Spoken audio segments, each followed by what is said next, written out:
This is gaming's most recognizable soundtrack, but it's also the saddest. For some, this soundtrack represents isolation, while for others it represents togetherness. Is that actually Minecraft's goal? And if so, why isn't C418 making music anymore? Will you ever relive this moment again now that it sounds like this?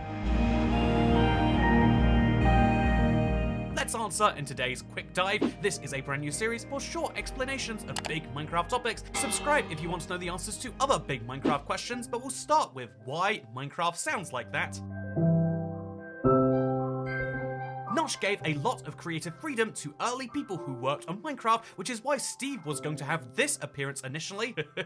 C418 is the most notable example of this, as despite designing almost all of these sound effects in the game, although this one was his cat to be fair, he never sought employment with Mojang directly, instead preferring a freelance role. In this capacity, he chose to create songs that fit the game as he saw it, or rather, actually did not. He was asked in 2015 if it took a while to figure out what the music for Minecraft should be, and he said not necessarily, because even at the very beginning of the game, it was a super lonely experience, and he kind of liked that. As for the reason he decided on the exact style that he did, he said that he really liked another ugly game called War Fortress, and there was a weird jarring contrast between the game and the ugly DOS window, and he wanted to do something similar with Minecraft. I think it really helped because people have this feeling of maybe there's more to this, I have to play a bit more, and indeed that is what many people experienced in Minecraft, and in that capacity, it looks like he was successful. In the same way that if we were playing with Black Steve and Beast Boy today, we would have assumed that was always how Minecraft was meant to be. This music feels iconically Minecraft, and so obviously the next question is, why is it so sad?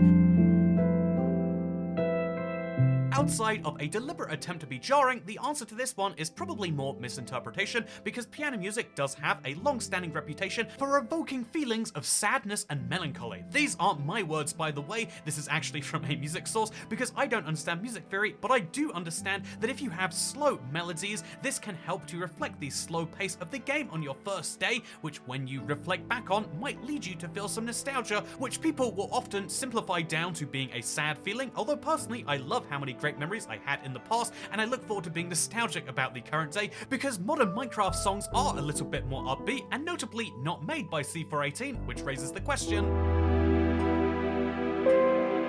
In the earlier days of Minecraft, C418 not taking a salary and instead making money from the rights to the music was probably a very good deal, but as the game grew and grew, this started to become a bit more of a problem, and so when Microsoft bought the game, they likely were upset with having to give up one of the most valuable rights to the game, merchandising, something they are very familiar with, so that they could effectively pay a composer millions of dollars. This meant that they tried to work out new agreements, and in the background started making new music, first for the Minecraft console minigames with Gareth Coker, and then slowly with Lena Raine for a brand new 1.16 music disc. Side note, but this was known as an absolute banger by the community. The Minecraft console minigame tracks are picking up appreciation as time goes on. However, Pigstep has been and always is going to be considered one of the best tracks, love or hate C418, but then even those who were more fond of the older style of music appreciated Kumi Tanioka joining the fold to make music closer to that of the original Minecraft, and so going forward, Mojang have effectively fully replaced the German composer.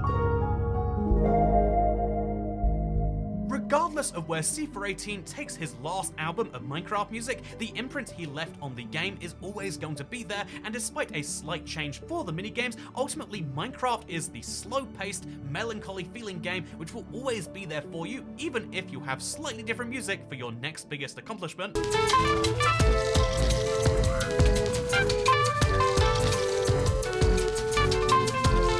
Than you did for your fondest building memory way back in the early days, but ultimately it's a good thing that Minecraft is not wallowing in nostalgia, as instead inspiring an entire new generation with a new set of music that one day they'll be nostalgic about and wonder why things used to be so different, but such is the eternal cycle of life, and this is something that I hope you take away from the video. Oh, and also the Ultra Flat Survival is available on the marketplace, and if you're looking for a fun new survival experience this Christmas, this is the ultimate way to do that, and I totally recommend checking it out. But for now, thank you for watching, I hope you all enjoyed, and I'll see you next time. Goodbye.